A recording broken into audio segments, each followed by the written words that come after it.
All right, welcome to the kettlebell swing tutorial. The kettlebell swing is a great move to develop posterior chain strength and power, work on cardiovascular fitness.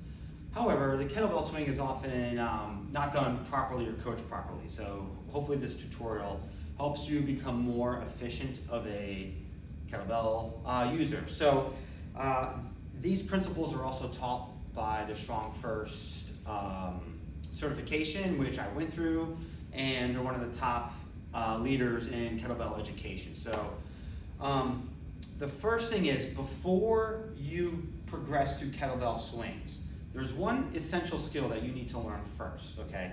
And that is the hinge. In order to be able to do a kettlebell swing, you need to be able to get into a hinge position. A lot of times when we see people doing kettlebell swings, they're squatting up and down into this, right? A kettlebell swing is a hinging motion.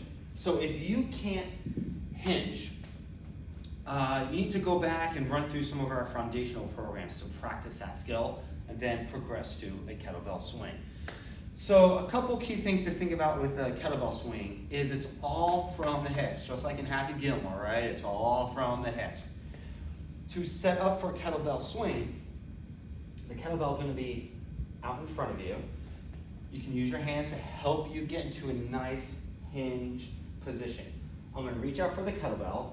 I'm going to hike it back, and I'm going to snap my hips up. Now, my arms are not going to lift the kettlebell, okay?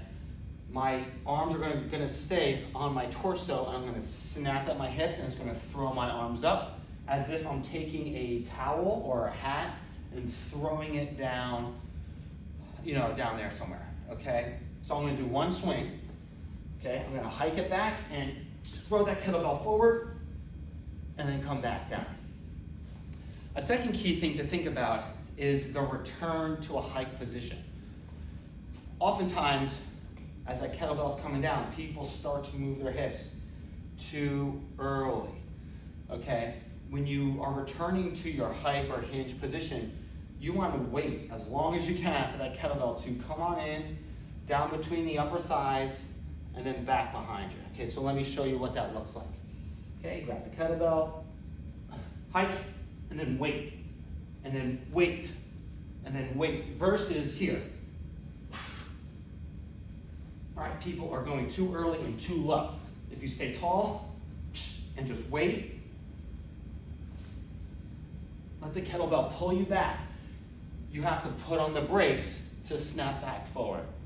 A simple drill that you can do to work on that is a cable pull through, where you have a cable behind you and you're just working on a snap and reach, snap and reach. You can also do what we call singles, where you grab one kettlebell, you do one rep,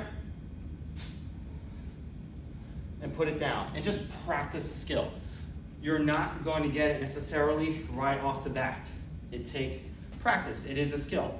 So, film yourself, watch yourself, come back to this video as a reference. But those are a few key points that you can do to improve your kettlebell swing. Get out there and go. Have a good one.